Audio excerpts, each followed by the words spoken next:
श्रीराम समर्थ. सद्गुरू श्री ब्रह्मचैतन्य गोंदवलेकर महाराज यांचे प्रवचन 5 नोव्हेंबर. भगवंत हाच एकमेव आधार वाटला पाहिजे. एक भगवंत सत्य आहे. आपले कुठे चुकत असेल तर ते हेच की आम्ही प्रपंच सत्य मानतो. फणस कापायला ज्याप्रमाणे हाताला तेल लावावे लागते त्याप्रमाणे राजकारण घ्या किंवा प्रपंच घ्या, हरिप्रेमाचे तेल आधी हाताला लावावे. समर्थांनी मुख्य हरिकथा निरूपण असे सांगितले, म्हणजे बाकीच्या गोष्टी आपोआप मागे येतील. आम्ही कर्तेपण मिरगू पाहतो, इथेच सर्व बिघडते. हरीचे अधिष्ठान ठेवण्याआधी आम्ही आपल्या कर्तेपणाचेच अधिष्ठान ठेवतो. लग्नाच्या आधी देवाला नमस्कार करतो, पण पुढे प्रपंचात देवाला विसरतो. हे चुकते. नुसते विषय घातक नाहीत, त्यांच्यात आम्ही आपल्या आवडीने जीव घालतो, हे घातक आहे.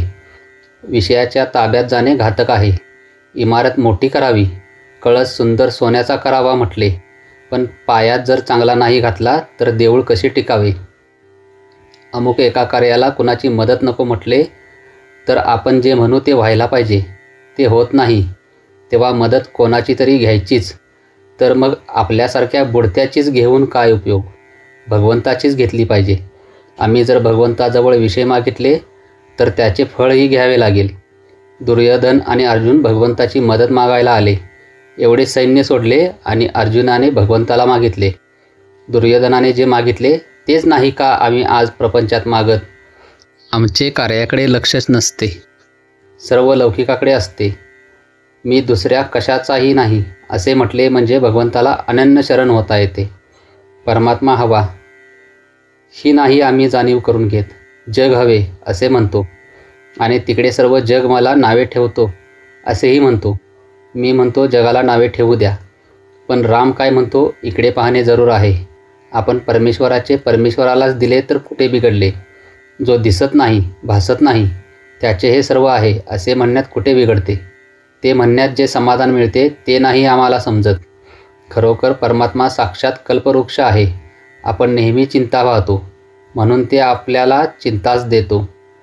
आपण जर त्याच्याकडे आनंद मागितला तर तो आपल्याला आनंदच देईल.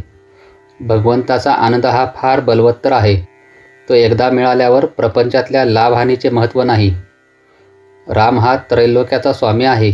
आपण त्याचे सेवक आहोत, पण आम्ही नोकरी दुसऱ्याची करतो आणि पगार मात्र रामाजवळ मागतो. तसे करू नये. खरेखुरेच रामाचे दास व्हावे. ज्ञान, योग, प्राणायाम वगैरे भगवंता वाचून येऊ शकेल, पण भक्ती मात्र भगवंता वाचून येणार नाही. भक्ती ही भगवंताची देणगी आहे. जय जय रघुवीर समर्थ. आजचे बोधवाक्य. प्रपंच करणे हा आपण स्वार्थ म्हणतो, पण तो खरा स्वार्थ नाही. खरा स्वार्थ भगवंताचे होण्यात आहे. श्रीराम समर्थ.